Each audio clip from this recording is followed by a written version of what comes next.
오늘 우리는 로마서 3장에 기록된 말씀으로 공부를 하겠습니다.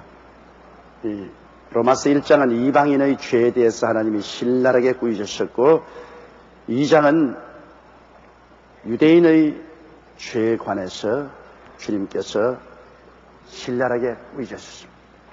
그러나 이제 3장은 모든 인류의 죄를 말씀하고 있습니다. 그런데 3장의 초기에는 유대인이 이방인보다 우월한 점에 관해서 설명을 하고 있습니다. 유대인도 이방인과 똑같은 죄를 지었지만 유대인이 이방인보다 뭐가 나은가, 그에 대해서 주님 말씀하시고 온 세계가 다 죄인인 것을 선포하고 있습니다. 우리 3장 1절 읽겠습니다. 그런즉 유대인의 나음이 무엇이며 할례의 유익이 무엇이며.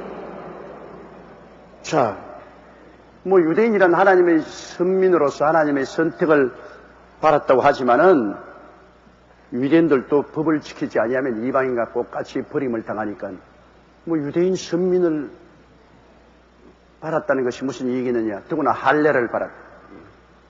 어린아이 때 할례를 받았다고 해서 그 할례의 이익이 뭐가 있느냐. 율법을 지키지 않을 때 이방인과 똑같이 하나님께 버림을 받는데 유대인이라고 별 도리 있느냐. 그리고 또 할례 받았다고 해서 무슨 이익이 있느냐.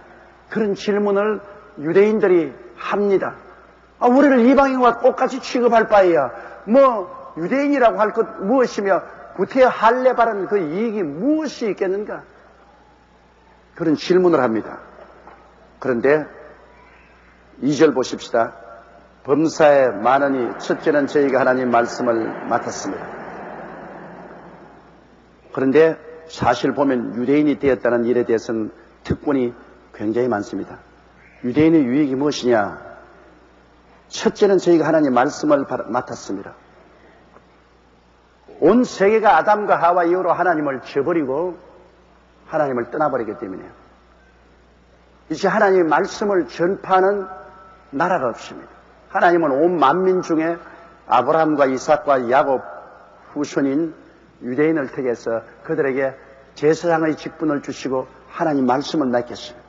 그래서 하나님 말씀을 그들이 받아가지고서 온 천하 만국에 전파하게 하는 그런 특권이 있습니다.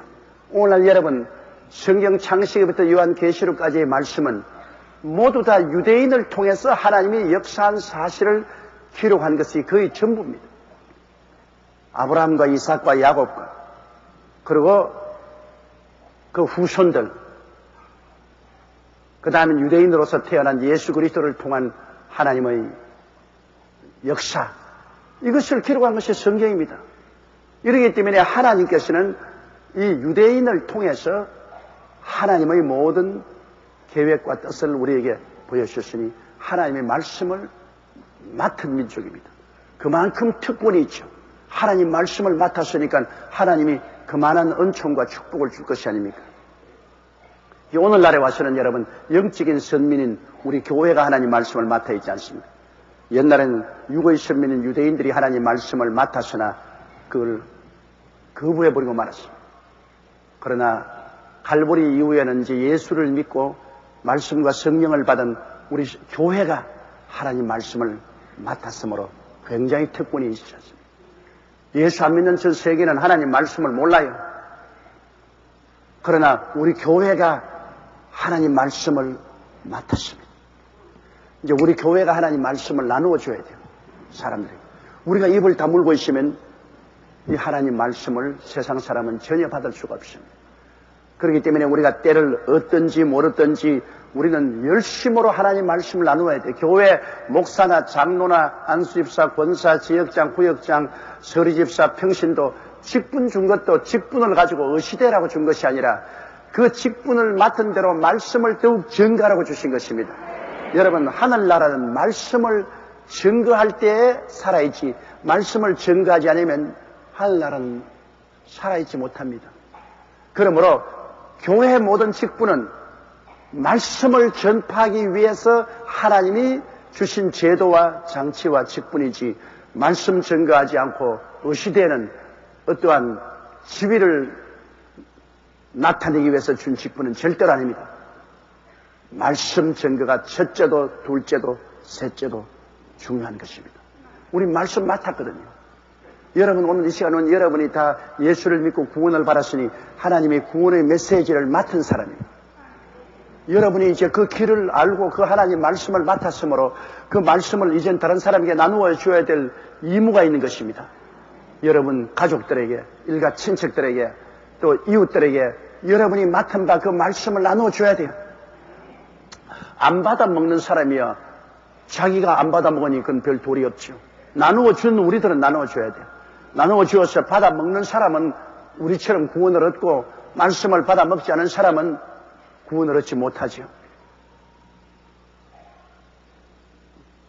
이번 주일날 스티판 힐 목사가 2부에 설교를 했는데 그 간증해 보니까 자기 현재 부인을 한 교회 목사님이 매주일 토요일마다 신방을 하기를 2년을 계속했다 그랬습니다. 계속 쫓겨나오고 계속 욕을 얻어먹고 그럼에도 불구하고 목사님이 계속 그 집에 가서 토요일 날만 되면 신방에서 하나님 말씀을 증거하고 쫓겨나오고 2년을 계속했다. 그런데 나중에 그 부인 집안이 이 목사 설교 듣기 싫어서 몰래 이사를 가버렸다. 그 목사님이 집에 가보니까 집에 이사 가버리고 없어요. 그 하나님께 하나님 아버지요, 저 가족을 주께로 인도하려고 내가 작정을 하고 있었는데 이사를 가버렸으니 어떻게 하냐고 주님 가르쳐다니까 주님이 환상 가운데 그 집하고 번지수를 보여주세요. 그래가 토요일 날 또 차를 타고 그 집을 사서 번지수를 찾아서 문을 두드리니까 그 스티반 힐 목사 부인이 그 처녀 시절인데 그렇게 목사님을 2년 동안 반대하다가 문을 열어보니까 목사님 또 와 있거든.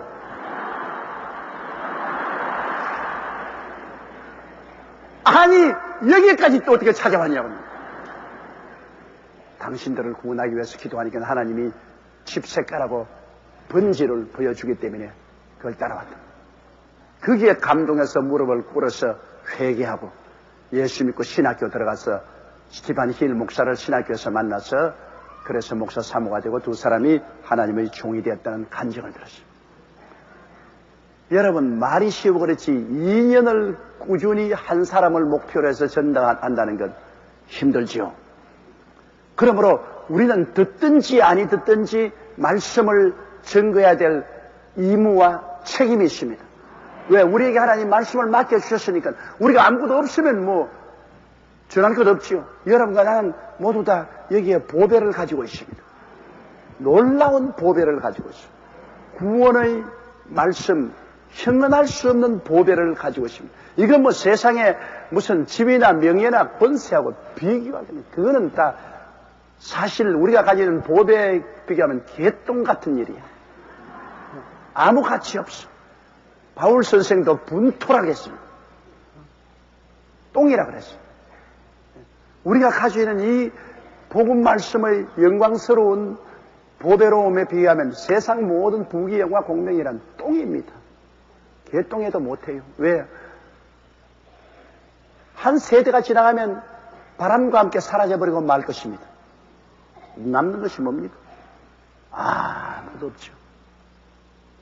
옛날에 우리 한국을 뒤흔들던 우리 초대 대통령 이승만 대통령, 지금 국군 묘지에 가보십시오. 말도 안 하시고 또 누워 계시죠. 그와 함께 그 시절도 역사의 한 페이지 남아있지 다 지나가고 없어요. 5.16 혁명을 일으켜서 천하를 호령하던 박정희 대통령도 국군 묘지에 누워 있습니다. 아무 말이 없습니다. 세상의 권세와 부귀의 영화란 한 시대에 지나가면 그와 함께 사라집니다. 안 사라지는 것은 예수 그리스도의 복음밖에 없어요.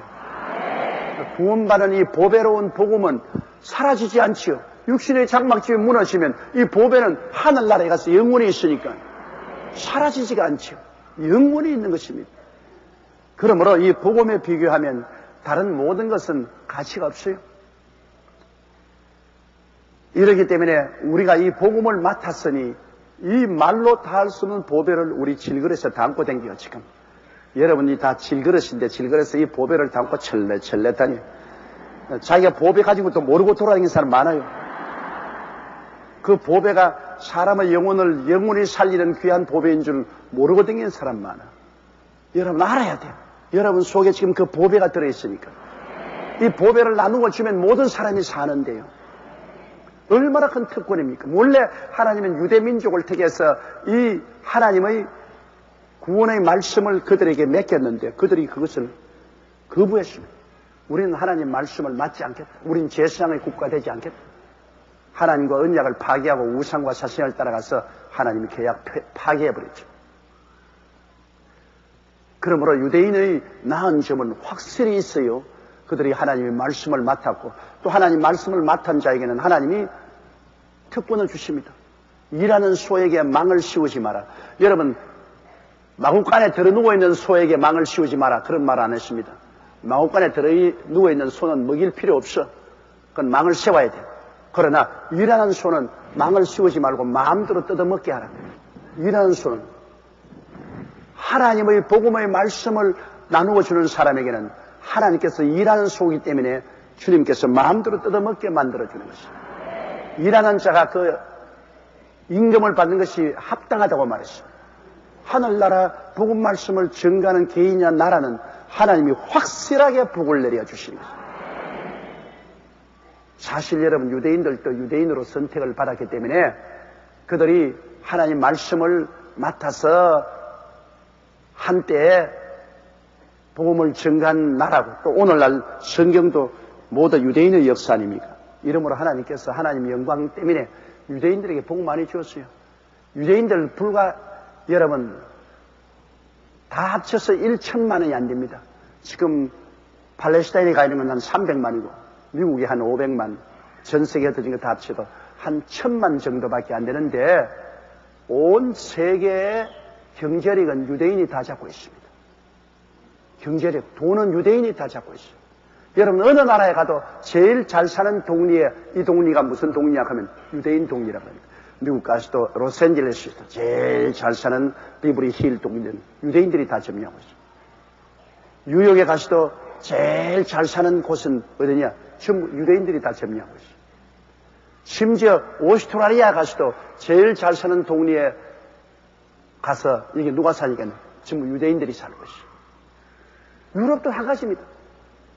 경제력은 유대인들이 다 잡고 있어요. 불과 1000만 되는 유대인들이 아브라함과 이삭과 야곱의 자손들이 경제력을 다 가지고 있습니다.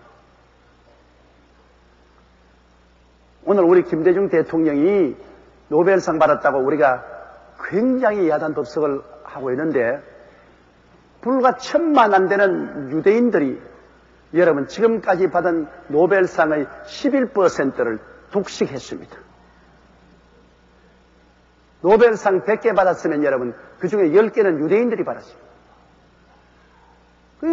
지금까지 받은 노벨상의 11%를 유대인이 받았어요.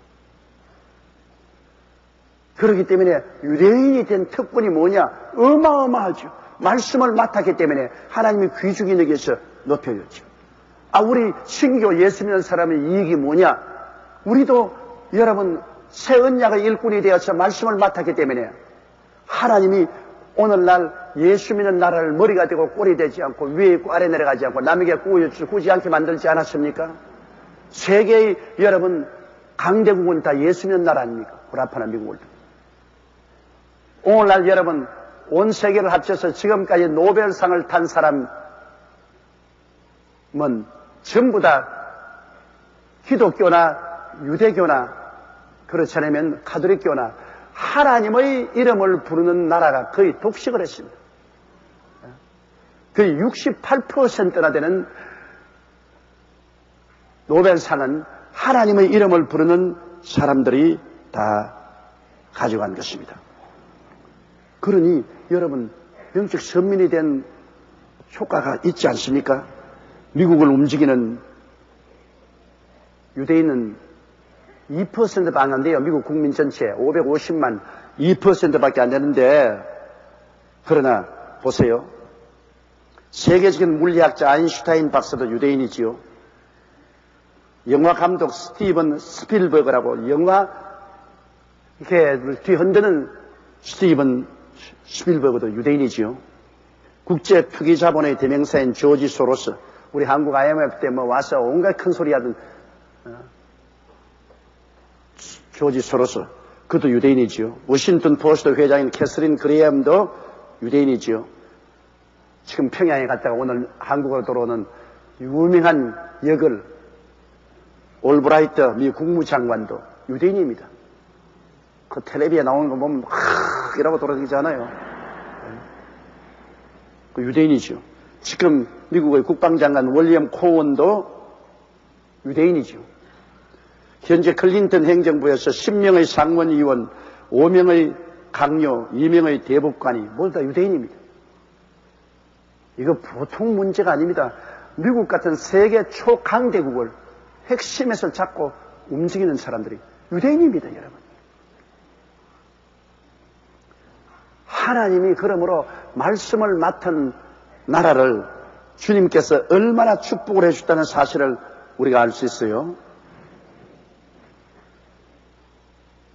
1901년부터 1990년까지 노벨 수상자가 400명인데 이 중에 86%가 개신교, 가톨릭, 유대교 믿는 사람들이, 정말 하나님 이름을 부르는 사람 86%가 노벨상을 탔습니다. 그런데 그 중에 개신교, 우리 새 언약을 맺은 개신교 노벨상 탄 사람이 64%고 유대인이 11%입니다. 그런데 유대인은 불과, 여러분, 개신교 전체 신자는 한 10억인데 10억이 64%의 노벨상을 탔는데 불과 1000억, 1천만 정도 되는 유대인이 11%의 노벨상을 탔어요. 하나님을 믿는 사람들이 특권이 여기에 나타나고 있습니다, 여러분. 유대인들도 물질을 하나님이 풍성해 주셨고, 그리고 우리 신교 새 언약의 영적 유대인인 우리 예수 믿는 사람들도 하나님이 풍성히 물질적으로 축복을 주셨어요. 생각해 보십시오. 세계 1901년부터 1990년까지의 노벨상 탄 400명 중에 64%가 우리 예수 믿는 사람입니다. 그러니까 400명 중에 60%니까 얼마입니까? 약 70명이 신교 교인들입니다. 완전히 독식한 거예요, 독식. 그래서 우리나라도 노벨상을 타려 하면 예수를 잘 믿어야 돼요. 별 볼 일 없어. 예수님 잘 믿고 하나님 잘 섬겨야 돼요. 우리 김대중 대통령께서도 예수를 잘 믿지 않아요. 아주 주님을 열심히 믿고 기도를 열심히 합니다. 가톨릭 신자지만은 성령 충만한 가톨릭 신자입니다. 우리 한국에도 제일 처음 예수 믿는 분이 노벨상을 받았어요. 다른 종교 믿는 사람이 노벨상 탄 것 아닙니다. 예수 믿는 사람이 노벨상을 탔어요. 하나님께 박수 한번 합시다.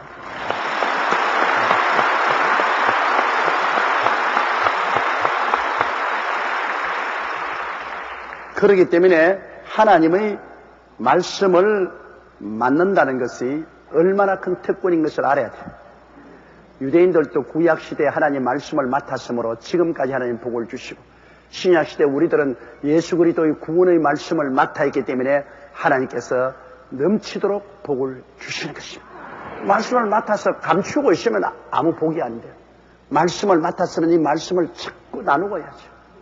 온 천하 만국에 다니면서 나누어야죠. 나누면 복을 받아요.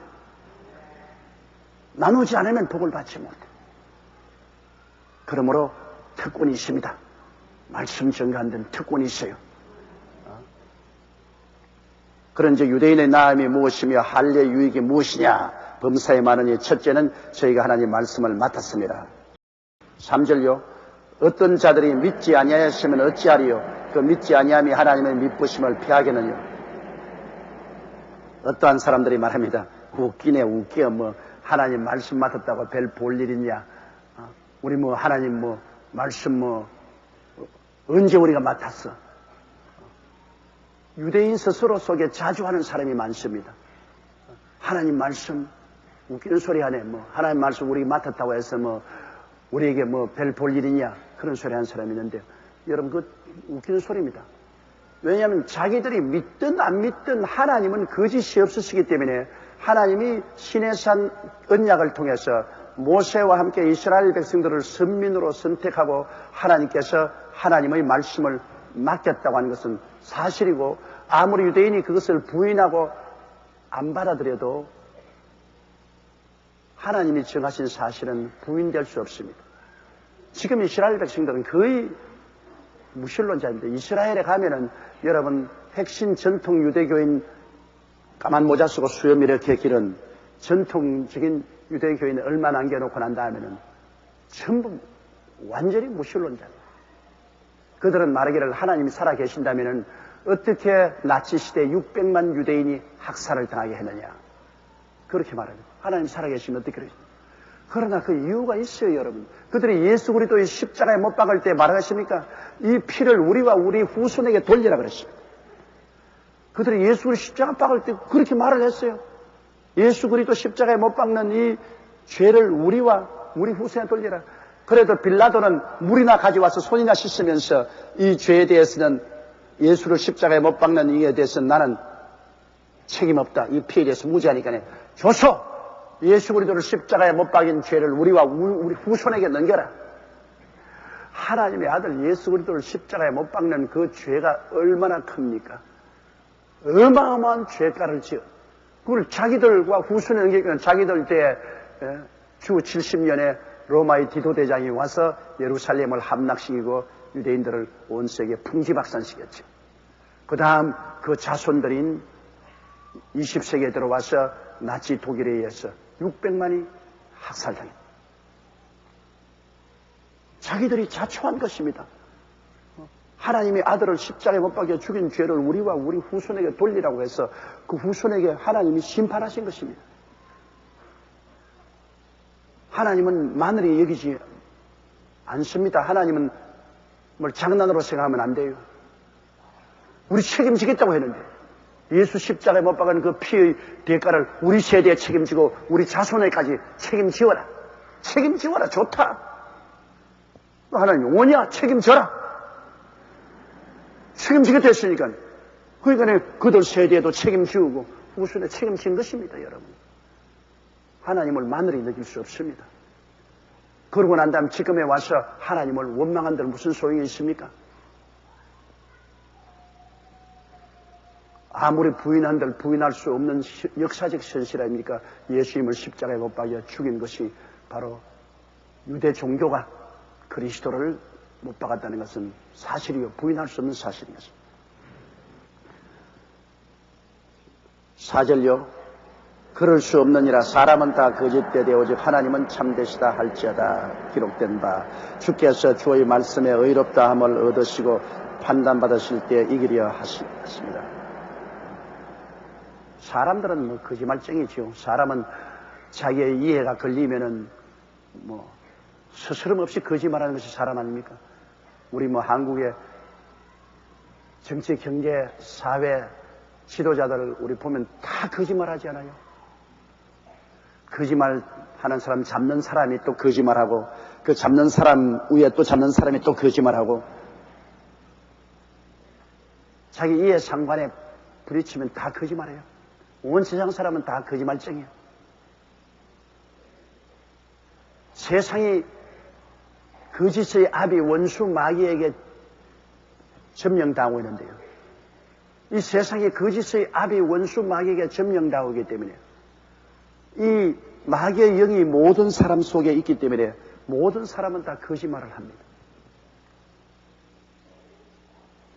그래도 거짓말하지 않고 정직하게 행하려고 애쓰는 곳이 기독교 복음에 들어간 미국이나 고라파나 오스트라리아나 뉴질랜드나 이런 데는 거짓말하지 않으려고 애를 씁니다.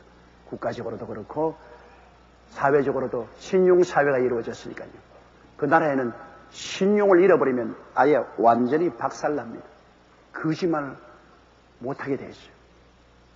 제가 로스앤젤레스에 있을 때 한번 우리 한국 목사님 위해서 법정에 증언하러 나오라고 해서 법정까지는 안 갔지만은 제가 사인도 하고 했는데, 그건 뭐냐면 목사님이 들어오다가 그 출입국 관리부에서 돈 얼마 가지고 왔느냐, 그러니까 300불 가지고 왔다고 신고하니까, 그 중에서 당신 여기에서 한 달 이상 있는데 300불 가지고 어떻게 미국에 있을 수가 있느냐. 그러니까 돌아서더니만 양말 속에서 700불을 끄집어내가지고서, 여기 700불 또 있습니까? 너 어디서 이 돈 생기느냐? 금시 300불밖에 없다고 그랬는데 어디서 700불이 또 생기느냐? 너 사기꾼 아니야? 너 도둑놈 아니야? 어디서 훔쳤잖아요 지금. 이래가 잡혔습니다. 우리 한국 사람 같으면 막 통과돼요. 300불 내놨다가 이거 어떻게 하냐면, 양말 속에 700불 숨겨놨어요. 이거 막 여기 그렇게 말하죠 뭐. 그리고 통과했는데 미국에는 통과가 안 돼요.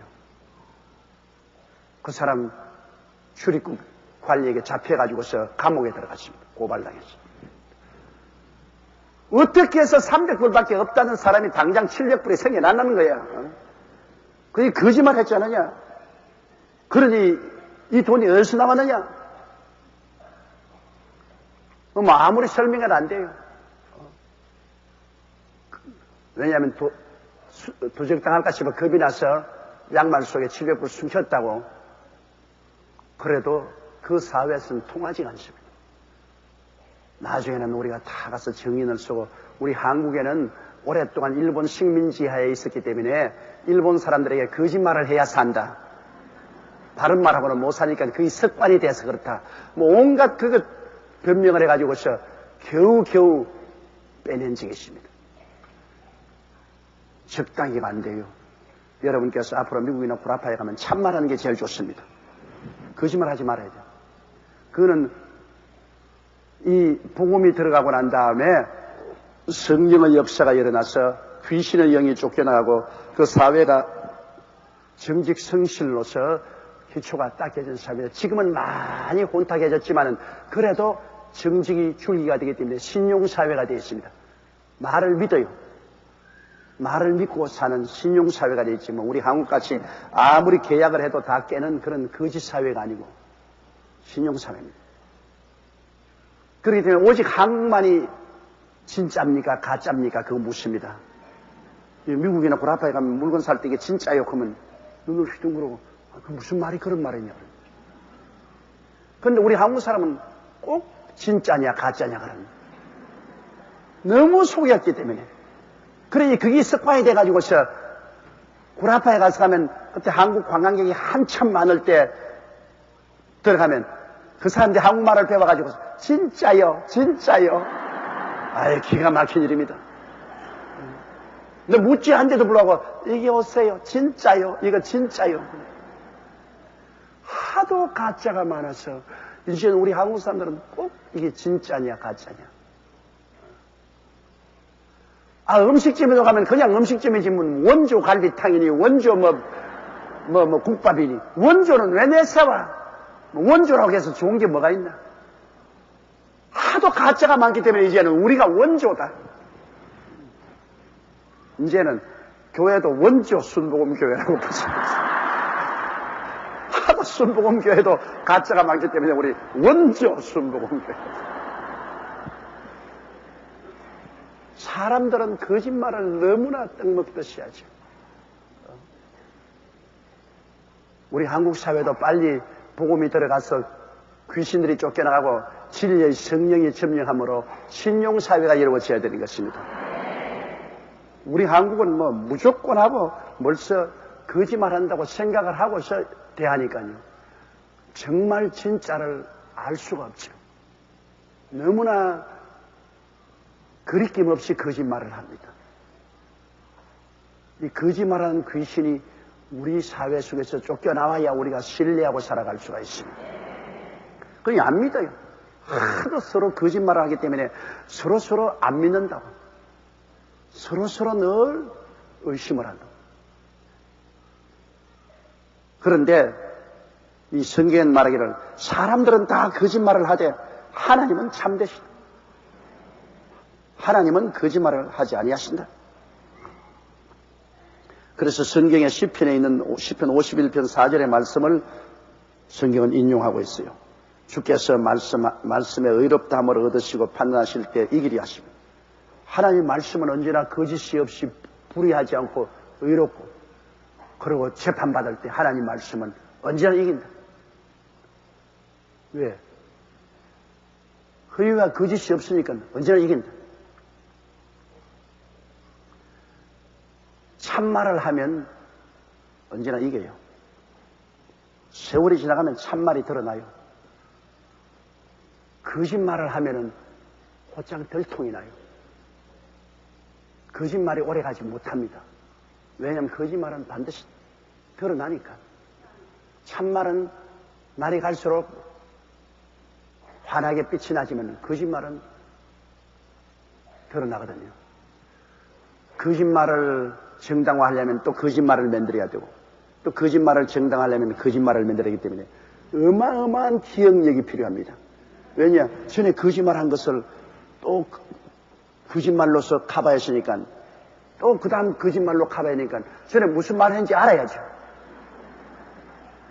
거짓말하고 산다는 것이 얼마나 힘이 든지 모릅니다. 나도 요번에 이 일부 장로들이 나를 공격할 때 거짓말에 내가 몸서리쳤습니다. 왜냐하면 우리 교회 저기 건물을 내 개인적으로 해먹었다는 겁니다. 그래가지고서 건물 이 등기 서류를 한겨레 신문과 그 잡지에 등기부 등록을 그대로 내놨어요. 소유주 조용기로 해가지고서. 그런데 실제 등기부 등본의 원본에는 여의도 순복음교회 대표자 조용기로 해놨었습니다. 왜 여의도 순복음교회 재산을 조용기 이름으로 했냐 그러는데, 그러면 여의도 순복음교회 대표 조용기를 하지 않고 여의도 순복음교회 대표 하나님, 요사이 법에 그거 받아줍니까? 여의도 순복음교회에 있는 이상은 대표가 냅니다. 그러면 대표를 내라 해놨기 때문에 내가 그 물건을 마음대로 저당 잡히기나 팔아먹기나 하지 못합니다. 왜? 당회에 통과시켜야 됩니다. 대표니까. 당회 저당 이사회 도장을 쾅쾅쾅쾅 받아야 저당도 잡히고 팔기도 하고 사기도 하고. 내 마음대로 못해요. 근데 내가 마음대로 저당 잡히고 돈 빼먹었다고 하려고 여의도 순복음교회 대표라는 것을 싹 지어버리고, 거기다가 손으로 소유주 조용기라 그렇게 위조 서류를 해가지고서, 그래서 한겨레 신문하고 그 잡지에 대문짝 마치 발표를 했습니다. 여러분, 이렇게 거짓말을 하는 그 소수 장로들이 장로라고 말할 수가 있습니까? 백주의 거짓말을 합니다. 등기부 등본 서류를 위조를 해가지고서 나를 죽이려고 신문에 그렇게 내놨어요. 거짓말. 그러나 그것을 본 사람들은 내게 많이 연락을 했어요. 와, 조영기 목사 그렇게 부자인 줄 몰랐다고. 심판 박태선 아니냐고. 그 교회 건물을 소유주 조영기로 했으니까 조영기 목사 개인 소유 아니냐고. 정말로 이거는 아주 못된 놈의 짓입니다. 내가 건물 해먹을 정도 같으면 43년 동안 눈물과 피와 땀으로 목회 안 해요. 세상에 가서 돈벌이하고 말지 뭘 교회에 와서 했어요. 네?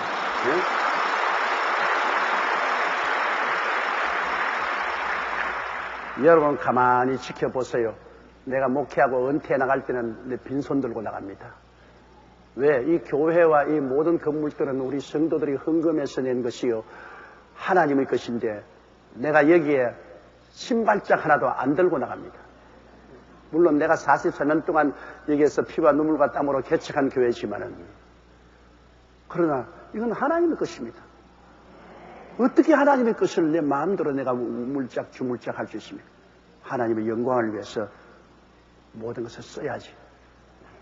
그런데 나를 잡아 죽이려고 하니까 가장 나를 모욕시킬 수 있는 것은 조용기가 탐욕스럽게 목회한다고 하면서 돈벌이 하려고 했다.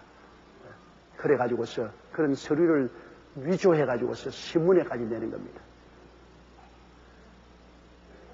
지금 내 처지에 돈 가지고 뭐 합니까? 나 굶어 죽지 않아요. 내 이제 나이 65세인데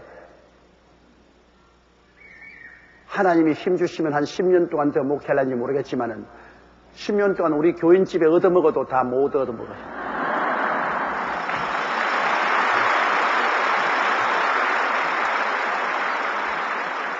여러분 집에 하루 저녁 내가 먹고 가자면 안 재워주겠어요? 나 재워줄 사람 한번 손 들어봐 주십시오. 됐어요.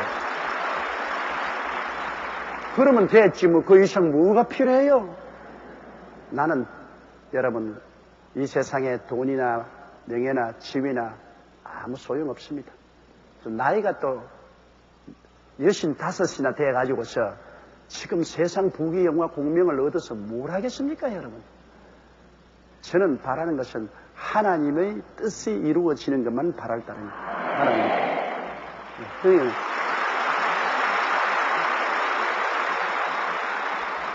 그는 거짓말이란 무섭죠. 주께서 말씀하실 때 이롭다함을 얻으시고 판단받으실 때 이기려 합니다. 저도 판단을 받을 때 이겨야만 됩니다. 왜? 난 거짓말 안 했으니까. 거짓말은 거짓말로 드러나고 참말은 참말로 드러나야 됩니다. 판단받을 때 이겨야 돼요. 사람들은 마음대로 거짓말로 그냥 내리 덮어 씌우고 핥히면 될 줄 알지만은 세월이 그것을 증명합니다. 세월이 증명해요. 우리 교회 여러분께서는 평생회원 돈, 그 평생회원 돈을 내가 우리 아들 사업하는데 사업 자금으로 대줬다고. 그렇게 한번 가서 장부도 들여다보지도 아니하고 그런 소리 합니다. 사업하는데 자금을 대줬으면 여러분 평생회원들은 여러분에게 신문을 무슨 돈으로 공급합니까? 요사이 신문 한 부 보내는데 손해가 얼마나 하냐? 한 달에 7,000원씩 손해가 나요. 그 돈을 잘 운영하지 못하면 30년 동안 신문도 못 보내요. 그런데 여러분 평생회원에 들은 사람 중에 지금 신문 못 받은 사람 한번 손으로 봐주십시오. 그거는 빨리 보고해 못 받았으면. 그러나 신문 받고 있는 사람 손으로 봐주십시오. 다 받고 있죠. 내가 돈을 먹었으면 그 신문 값을 어떻게 냅니까? 아예 있는 것 없는 것 사잡아 가지고서 욕을 다 하는데요. 여러분 30년 동안 두말할 것 없이 손해가 나든 이익이 나든 여러분이 낸 그 돈을 가지고서 어떻게 굴리든지 신문은 배달하는 것입니다. 그리고 또 제가 말하고 싶은 것은 하나님 앞에 그 평생의 회원 가입을 해놓고 난 다음 중간에 그만두겠다고 지금 통고하는 사람이 있습니다. 그러면 그동안의 신문분 대금만 빼고 돌려주고 있습니다. 그때 와서 다 하나님께 기도받고 하나님께 서야고 내놓고도 도로 내놔라 한 사람이 있어요. 참 기가 막혀서. 그럼 또 도로 내줘요. 도로 내줘요. 절대로 그런 것 가지고 하나님의 거룩한 돈을 가지고서 사기치지 않습니다. 어떻게 그런 걸 가지고 사기를 쳐요? 눈 깜짝하면 드러날 것인데. 이러므로 여러분 주께서 주의 말씀에 의롭다함을 얻으시고 판단받으실 때 이기리 하나 같이 올바른 말씀은 반드시 의롭다함을 얻고 판단받을 때 이깁니다. 사기를 치면 판단받을 때 집니다. 그것이 전모가 드러나게 돼요. 사기를 안 치는 것 이상은 참은 참으로 언제나 밝히 드러나게 돼요. 우리 5절 보십시다. 그러나 우리 불의가 하나님의 의를 드러나게 하면 무슨 말 하리요? 내가 사람의 말하는 대로 말하니 진노를 내리시는 하나님이 불의하시냐? 유대인들은 말하기를 우리가 하나님 선민이라고 택했지만 우리가 죄를 많이 지음으로 하나님이 더 의롭게 나타났지 않느냐. 다시 말하면 밤이 어두워야 대낮이 밝은 것이 알려지고 몸이 병들어 봐야 건강할 때가 건강에 얼마나 좋은 게 나타나고 또 배가 고파 봐야 밥 먹을 때 밥이 얼마나 귀한 것을 아는 것처럼 우리 유대인들이 죄를 많이 지어야 하나님이 더 의롭다는 것이 나타난 거 아니야. 말 됩니까? 내가 불광동에서 목회할 때 상당히 교육을 받아보면 동경약대까지 나오고 우리 교회에 와서 반신불수로 있다가 병 나은 자매님인데 아주 머리가 좋고 그런 분인데요. 한번 내게 와서 이런 질문을 해요. 목사님, 이 성경에 보니까 하나님의 영광을 위해서 불의를 행하는 것이 괜찮지 않느냐 그 말이 있어서 자기는 복음을 전가할 때 거짓말을 합니다. 거짓말은 왜냐하면 우리 집 쌀떡이 탕 비었는데 기도를 하니까 쌀떡에 쌀이 가득하더란 말이야.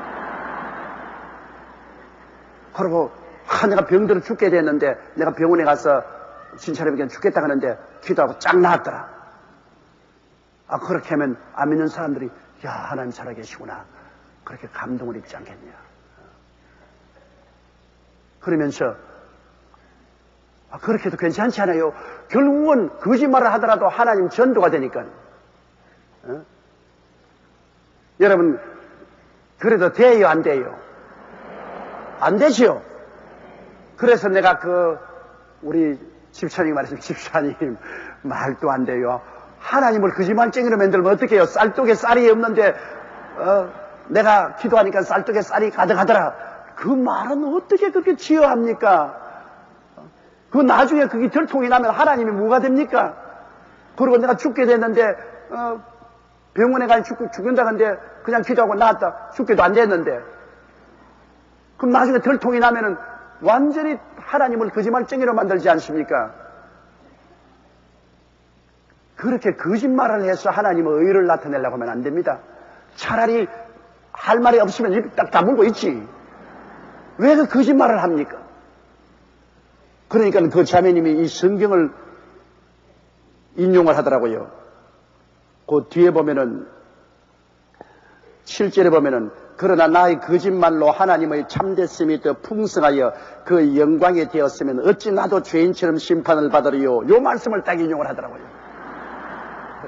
성경이라는 것은 앞뒤를 다 합쳐야지 한 구절만 하면 안 돼요. 요 말만 하면은 집사님 말이 맞은 것 같아요. 나의 거짓말로 하나님의 참되심이 더 풍성하여 그 영광이 되었으면 어찌 나도 죄인처럼 심판받으리요. 목사님 그렇지 않습니까? 그럼 내 거짓말로 하나님의 영광을 많이 나타내시면 내가 죄인처럼 심판받을 것이 아니라 칭찬받아야 될 것 아닙니까? 그렇게 딱 말을 하더라고요. 그러나 성경은 뒷구절을 봐야 됩니다. 뒷구절 하나님은 그런 사람은 심판받는 것이 마땅하다. 거짓말로 하나님의 영광을 어떻게 나타냅니까? 얼마 있지 않아야 들통나죠. 거짓말을 하면은 얼마 있지 않으면 들통나죠. 참말은 영원히 가도 거짓말은 얼마 있어 다 들통이 납니다. 그렇기 때문에 우리 한국에도 이단 사설이 얼마나 많이 일어났지만은 우리 한 세대가 지나기 전에 이단 사설이 다 꺼져버리고 말잖아요. 거짓말로 자기를 재림주라고 하고 무슨 동방의 의인이라고 자기를 통해 구원받는다고 거짓말하는 사람들 지금 어디 있어요? 다 사라졌잖아요. 제일 처음에는 거창스럽게 일어나가지고서 계시를 받지도 않았는데 내가 특별히 계시 받고 하나님 불이 임하고 어떻고 이슬이 내려오고 서리가 내려오고 그래서 하던 사람들 어디 갔어요? 사라져버렸어요. 거짓말은 오래 가지 못해요. 처음에는 굉장했잖아요. 사라져요. 그러나 아무 말 없이 순수하게 성경을 가르치고 하나님 성경을 따라 산 교회들은 무너질 것 같지만은 그 사람들은 다 사라져도 교회는 무너지지 않고 그대로 존속하는 것입니다. 참말이 영원히 계속되는 것입니다. 6절요. 결코 그렇지 아니하다. 만일 그러하면 하나님께서 제 세상을 심판하리요. 거짓말을 가지고 하나님 영광을 드러내도 괜찮다고 한다면 그럼 하나님이 나중에 세상을 어떻게 심판합니까? 하나님도 거짓말쟁이인데 거짓말쟁이가 어떻게 세상을 심판합니까? 진리가 거짓을 심판하지 거짓이 어떻게 거짓을 심판합니까? 하나님은 진리이기 때문에 거짓을 다 드러내놓고 거짓을 심판하지 않습니다. 하나님이 거짓말을 해서 영광을 나타냈다면 하나님이 어떻게 세상을 심판합니까? 못하지요. 하나님은 세상의 심판주의이기 때문에 하나님의 말씀은 거짓이 있을 수 없고 거짓으로 하나님의 영광을 나타낼 수도 없는 것입니다. 7절요. 그러나 나의 거짓말로 하나님의 참됐음이 더 풍성하여 영광이 되었으면 어찌 나도 죄인처럼 심판을 받으리요. 아까 내가 한 말대로 거짓말을 해서 하나님께서 확 굉장하시다. 하나님이 좀 놀랐다. 그렇게 하나님 영광을 나타냈으면 내가 거짓말을 해도 하나님 영광을 나타냈으니까 나는 죄인처럼 심판 안 받아야 된다. 그러나 그것은 인간적인 말이지 그건 얼토당토하는 말인 것입니다. 하나님이 하지도 않은 일을 하나님이 했다고 해서 어떻게 하나님의 영광을 나타냅니까? 홍해수를 진짜로 갈랐으니까 영광이 나타나고 여리고가 진짜 무너졌으니까 영광이 일어났죠. 그런데 쌀떡에 쌀도 안 찼는데 쌀떡에 쌀 찼다고 하면 그거는 영광이 아니라 거짓말이죠. 진짜로 나는 쌀떡에 쌀이 찬 것을 내가 보았다고요. 그래서 내가 불광동에 목회할 때 이초희 권사님 10년 동안 남편이 알코올 중독으로 쌀 구경을 하지 못하고 온 12가족 아들만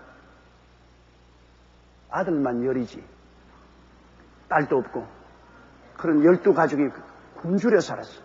그런데 남편이 나중에 알코올 중독에서 우리 교회에 와서 해방되고 그러고 항영북도 도민회에서 놀랍다고 직장을 주고 그래서 처음으로 쌀 한 가마니를 가지고 왔어요. 온 가족이 눈물로 하나님께 감사를 드리고 그리고 그 이초희 그때 집사님인데 집사님이 쌀 한 가마니에서 11조를 뗐습니다. 떼서 하나님께 가져오려고 11조를 다른 이런 부대에다가 담았는데 너무너무 가슴이 아파. 10년 동안 쌀 구경을 모였는데 쌀 한 가마니에 들어왔는데 이것조차 하나님이 잡숴야 되겠냐고. 그래서 도로 갖다 부었어요. 아유, 그러다가 또 하나님께 11조 도둑질하면 저주가 온다 하는데 아이고 지긋지긋한 이 10년간의 저주를 또 내가 할 수 있냐. 도로 또 11조 뗐어요. 도로 또 내가 또 아유 하나님 우리 12식구가 이 쌀 한 가마니 가져와서 이거 11조 떼버리면 남는 게 뭐가 있습니까? 이거 먹는데 그렇게 하나님이 셈을 합니까? 그렇지 않겠죠. 도로 갖다 부었어. 그러다가 또 도로 또 떼내고. 이게 초저녁에서부터 여러분 쌀 부었다가 떼냈다 한 것을 새벽 기도할 때까지 4시 때까지 그 마음의 투쟁이란 말로 다 할 수 없어요. 지금의 풍요한 시대에는 우리가 그 이야기 들으면 장난같이 드리지만 너무너무 그때 가난한 시절이라 쌀 한 가마니라는 것은 이건 뭐 기가 막힌 10년 동안 나달 구경을 못했어요. 늘 밀가루 죽만 먹고 그런데. 그래 나중에 우리 교회에 산소통 종을 울렸어요. 그때는 종이 없어가지고서 산소통을 하나 만들어가지고서 달아주는데 그것도 얼마 안 있어 이정북 우리 박 목사님이 그때는 우리 교회 목사가 아니고 평신도인데 그 놈을 들고 가서 6알 바꿔먹어버렸어.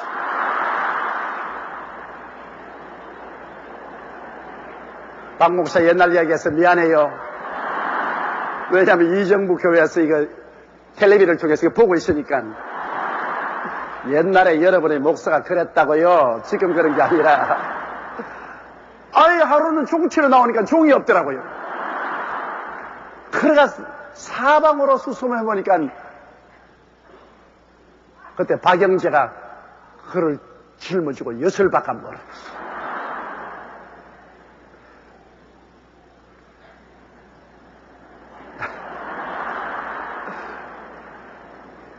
그런데 그 산소통 종을 치니까 그 종 소리를 듣고 그만 그 쌀에 11조를 떼가지고서 이곳에 논두랑길을 길었는데 얼마나 울었던지 논두랑이 안 보이니까 미끄러져가지고서 그냥 그대로 자빠져가 눈에. 그 논에 그냥 쌀을 다 부은 거 그것도 도로 또 그걸 담아 그것도 오다 또 자빠져. 나중에 우리 천막교회 왔는데 쌀을 넣고 흙만 가득 차 있어. 이곳에 얼마나 논에 자빠져가지고 있어. 그래도 그걸 가지고 와서 논에 흩어버렸지만은 하나님이 그걸 보시고 그날 제가 안수하고 축복을 해주었는데 한 달쯤 지나고 난 다음에 하고 나에게 급히 뛰어왔어요. 우리 집에 빨리 와. 빨리 와시.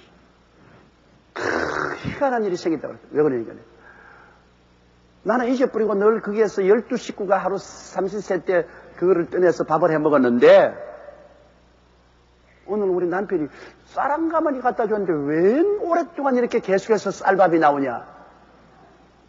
그런데 깜짝 놀랐어. 어떻게 12 식구가 30세 때를 조그마한 여러분 큰 가마니 아니고 가야 조그마한 부대 가마니 있지 않습니까? 그거 한 달을 먹을 수가 없는데 아침마다 밥을 지으려고 점심때 저녁마다 보면은 늘 쌀을 떠낼 쌀이 있어서 그날 아침에도 남편이 그러게 보니까 그만한 쌀이 있더래요. 그래서 그 마지막 떠내가지고서 활활 틀어가지고서 밥을 지었는데 점심때 또 혹시나 싶어서 보니까 또 그만한 쌀이 또 있어요.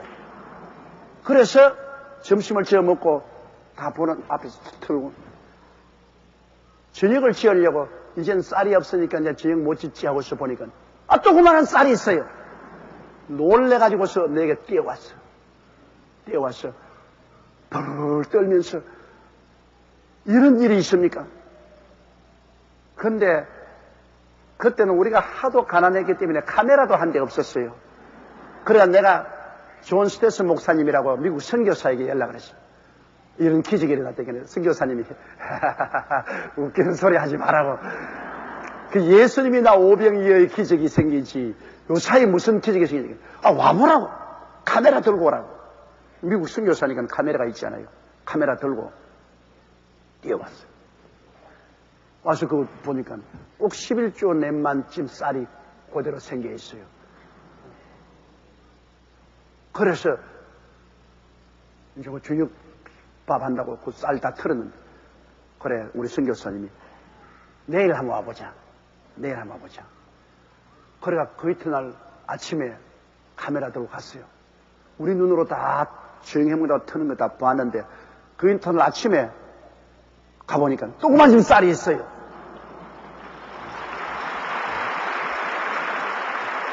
그래가 선교사님이 그 사진을 쌀 사진을 찍고 그때 미국에 건너가지고서 거기에 대한 책을 지은 것이죠. 우리 존 스미스 목사님이 그 책까지 지었어요. 그랬는데 그 다음에 그 남편이 또 쌀 한 가마니를 가지고 오니까 막 그 쌀이 없어요. 사라졌어요. 꼭 이스라엘이 가나안 땅에 들어가기 전에 늘 만나가 임했는데 가나안에 들어가서 첫 곡식을 먹자 말자 만나가 끊어졌어요.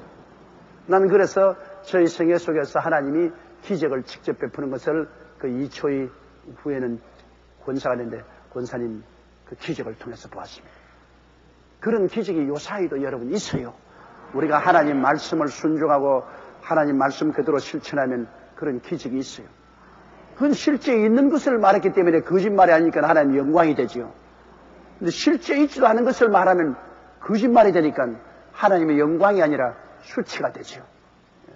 그러므로 거짓말로 하나님의 참되심을 풍성하게 할 수 없습니다. 거짓말로는 하나님을 수치스럽게 하고 불명예스럽게 하는 것이지 하나님을 참되게 하고 영광스럽게 할 수 없습니다. 하나님은 진리의 하나님이기 때문에 언제나 진리를 통해서 하나님을 참되시게 하고 하나님께 영광을 돌릴 수가 있기 때문에 거짓말로 하나님을 영광스럽게 하는 사람은 거짓말쟁이이므로 심판을 받아야 마땅한 것입니다. 8절요. 또는 그러면 선을 이루기 위하여 악을 행하지 하지 않겠느냐. 어떤 이들이 이렇게 비방하여 우리가 이런 말을 한다고 하니 저희가 정죄받는 것이 옳으니라. 선을 이루기 위하여 악을 행하자. 이것은 목적이 좋으면 수단은 어떻게 나쁜 것을 해도 된다. 그거 여러분 이론적으로 맞는 것까지 보이지만 그렇지 않습니다.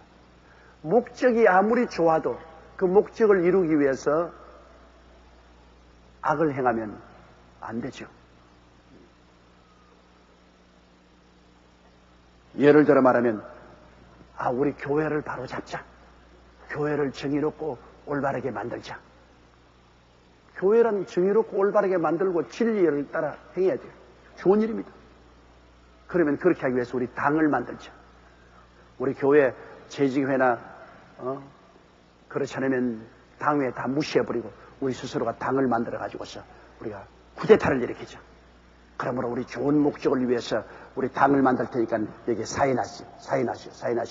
유인물을 찍어가지고서 뿌리고. 그러면 아무리 좋은 목적이라도 그 수단이 벌써 당을 만들어서 하나님의 교회를 흩뜨리는 악한 수단을 가지고 그건 정죄받아야 마땅합니다. 그건 아무리 목적이 좋아도 수단이 나쁘면 그 목적이 정당화되지 않습니다. 그렇기 때문에 우리가 언제나 좋은 목적을 가졌으면 좋은 방법을 써야지요. 목적이 아무리 좋다 해도 방법이 나쁘면 안 돼요. 그 소련의 토스토옙스키가 지은 죄와 벌이라는 유명한 소설책이 있잖아요. 거기에 보면은 그게 아주 정의감이 불타는 젊은 청년이 있어요. 그 청년이 가난하고 불쌍한 사람을 도와주기 위해서는 참 좋지요. 가난하고 불쌍한 사람을 도와주자. 그러기 위해서는 저 전당포업을 하는 저 늙은이와 그 가족을 죽여서 그 재산을 빼앗아 가지고서 선한 일을 하자. 그렇게 이론을 세웠습니다. 그래서 그는 전당포 주인을 죽였어요. 그리고 그 돈을 빼앗아 가지고서 불쌍한 사람을 도와주었습니다. 그럼 불쌍한 사람 도와주었다고 해서 여러분 그 수단 방법은 전당포 주인을 죽여가지고서 그 재산을 빼앗아서 선한 사람 도와주면 정당화됩니까? 정당화 안 됩니다. 그래서 그는 그렇게 난 다음 나는 양심의 가책으로 고통하다가 창녀인 소녀라는 창녀를 만나가지고서 그 창녀가 회개하라. 그건 절대 안 된다. 그래서 고백하고 자복해서 시베리아 유형을 가는 그 소설책에 나옵니다. 옛날에 우리 한국에도 대도 누구지요? 조세영. 대도 조세영. 그 신문에 은근히 칭찬한 식으로 했지만 그분 요사이 회계에서 장가도 잘 가고 이제는 올바른 사람이 됐지만은 그 사람은 부잣집만 들어가서 다 털어가지고서 그 돈 가지고서 가난한 사람 나눠줬다. 그 아무리 목적이 좋아서 가난한 사람 나눠줬다 해도 도둑질해서 나눠주는 것 정당화돼야 안 돼요? 정당화 안 되죠. 자기가 노력하고 애써서 땀 흘려 번 돈으로 불쌍한 사람 도와줬다면 그건 좋은 일이지만은 불쌍한 사람 돕기 위해서 부잣집에 들어가서 도둑질 해와가지고서 그 물건 팔아가지고서 도와준다. 아무리 목적이 좋아도 그 방법이 나쁘면 그건 좋지 않습니다. 그러므로 여기 성경이 그러면 선을 이루기 위하여 악을 행하자. 선한 목적을 위해서 우리 악을 행해서 그 선한 목적을 이루자. 그리고 아마리 사도들이 지금 복음 전하는 것도 복음을 전하는 선한 목적을 위해서 악을 행하자. 거짓말을 동원해가지고서 선한 목적을 이루도록 하자. 그렇게 한다고 절대로 그것은 용납될 수 없다는 것입니다. 아무리 복음 전하는 것조차라도 복음을 전하면 정당하게 전하고 진리를 전하지 거짓말을 하고 사기를 쳐서 복음을 전한다. 목적이 아무리 좋아도 방법이 나쁘면 그건 정죄받아야 마땅한 것입니다.